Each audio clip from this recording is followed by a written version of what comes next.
கர்த்தருடைய பிரசனத்துக்கு ஸ்தோத்திரம் உண்டாவதாக.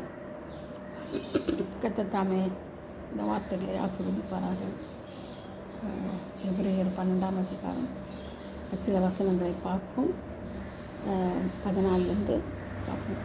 யாவரோடும் சமாதானமாக இருக்கவும் பரிசுத்தமுள்ளவர்களாக இருக்கவும் நாடுங்கள். பரிசுத்தம் இல்லாமல் ஒருவனும் கர்த்தரை தரிசிப்பதில்லையே. ஒருவனும் தேவனுடைய கிருபையிலிருந்து போகாதபடிக்கு யாதொரு கசப்பான வேறு முளை தெழும்பி கலக்கம் உண்டாக்குவதனால் அநேகர் தீட்டுப்படாது முடிக்கும். ஒருவனும் வேசிக்கலனாகவும் ஒருவேளை போதனத்துக்காக விசேஷபுத்திர பாகத்தை விட்டு போட்ட ஏசாவை போல சீர்கெட்டவனாக இராதபடிக்கு எச்சரிக்கையாக எவ்வளோ சொல்லப்பட்டிருக்கு பாருங்கள். யாவரோடும் சமாதானமாக இருக்கணும்னு சொல்லப்பட்டிருக்கணும். சமாதானமாக இருக்கிறோமா? இல்லவே இல்லை. மனசாட்சியை தொட்டு பாருங்கள், அப்படி கிடையவே கிடையாது. நமக்கு பிரியமாக நமக்கு தேவையானவங்க போது மட்டும்தான் நம்ம சமாதானமாக இருக்கிறோம். மற்றவர்களெல்லாம் கண்டு காணாமல் போகிறோம். சமாதானமே இல்லை. அவங்க பார்த்தோன்னே நம்மளுக்கு உடனே ஒரு மாதிரி ஆகிடும். உடம்பு ஒரு மாதிரி, மனசு ஒரு மாதிரி ஆகிடும். ஒரு மாதிரி காய்மக்காரம் பார்வை மாதிரி கூட சொல்ல முடியாது. ஒரு விரோதிக்கிற மாதிரி நம்ம பார்ப்போம். சமாதானமே வராது. அவங்க பண்ண காரியங்கள்லாம் நமக்கு ஞாபகம் வந்துடும். இப்படியெல்லாம் பண்ணாங்களே, இப்படியெல்லாம் பண்ணாங்களே. அதுக்கு காரணம் என்னென்னா, நம்ம இருதயத்தில் என்ன இருக்குது? கசப்பு, கோபம், வைராக்கியம், சண்டை எல்லாம் இருக்குது. இருதயம் தீட்டுப்பட்டு போயிருக்கு. அதனால தான் நம்மளால் என்ன பண்ண முடியல, சமாதானமாக இருக்க முடியல. அவங்களோட நல்லா பீஸ்ஃபுல்லாக பேச முடியல. கஷ்டப்பட்டு நம்ம பேசுகிற மாதிரி நம்மளுக்கு இருக்கோம். இன்னும் முழுங்குவோம். அதுதான் பரிசுத்தமாக இருக்கும். நம்ம பரிசுத்தமாக இருக்க நாடுகள் போட்டுருக்கு. பரிசுத்தமாக இருக்க முடியாது. விதமாக நம்ம இருதயத்தில் திருக்கும் பயங்கரமாக கேடு வந்துடணும். எப்படி பரிசுத்தமாக இருக்க முடியும்? பரிசுத்தமே இருக்காது. ஒருவனும் பரிசுத்தம் இல்லாமல் ஆண்டு என்ன சொல்கிறாருன்னா, தேவனை தரிசிக்கவே முடியாது. ஒருவனும் கர்த்தரை தரிசிக்கக்கூடிய பரிசுத்தம் இல்லாமல் ஒருவனும் கர்த்தரை தரிசிக்கவே முடியாது. சுத்தமாக அதான் சொல்லப்பட்டிருக்குது. தரிசிப்பதில்லையே. பாருங்கள் எவ்வளோ உண்மை. முதல் சமாதானமாக இருக்கணும், ரெண்டாவது பரிசுத்தமாக இருக்கணும், அப்புறமா தேவனை தரிசிக்கணும். இதெல்லாம் இருந்தால் தான் நம்ம தேவனை தரிசிக்க முடியும். அவன் யாதொரு கசப்பான வேர் முழுத்தி நம்ம மனசு இழுக்கி கலக்கம் உண்டாக்கும். ஒரு வேர் வந்துச்சுன்னா நம்ம தீட்டுப்படுத்தும், நம்மளை கலக்கம் உண்டாக்கும், நம்மளுக்கு மைண்டே சேஞ்ச் ஆகிடும். அதே மாதிரி பாருங்கள், ஒருவனு வேசிக்கலனாகும் ஒரு போய் விட்டு போட்ட சேஷ்ட புத்திரம் பார்த்தது. யார் விட்டு போட்டது? ஏசா. அதனால் சீர்கெட்டவனாக இராதபடிக்கு எச்சரிக்கையாக இருந்தது. ஏசாவை போல் நம்ம என்ன செய்யக்கூடாது? சீர்கெட்டவனாக இருக்கக்கூடாது. அதனால தான் அவன் பின்னாடி ஆசீர்வாதத்தை விரும்பினா கூட அவனுக்கு என்ன தரல, கிடைக்கல ஆசீர்வாதம். அது மட்டும் இல்லை,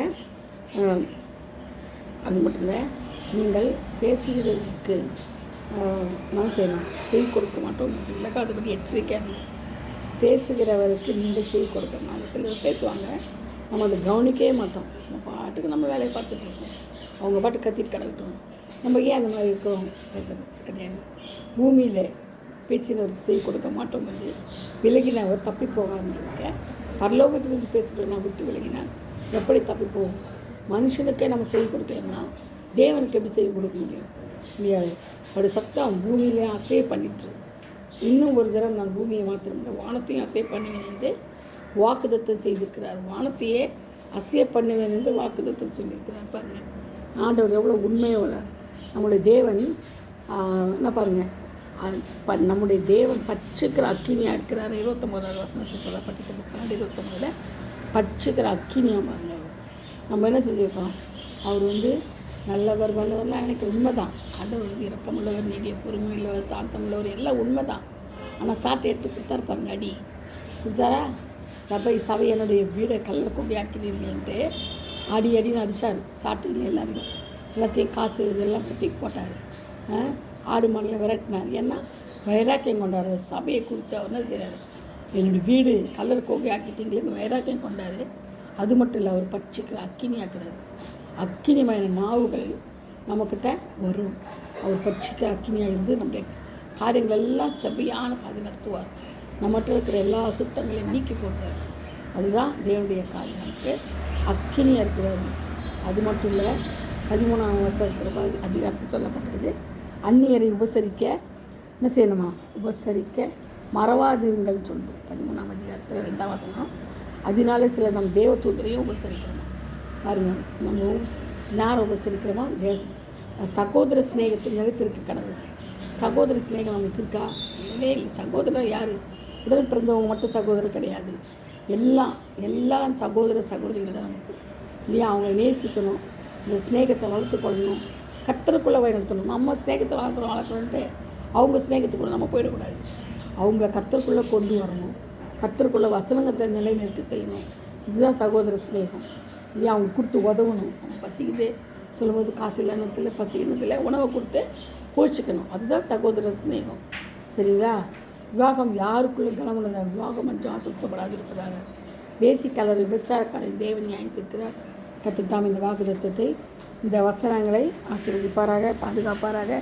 price the Lord. God bless you all.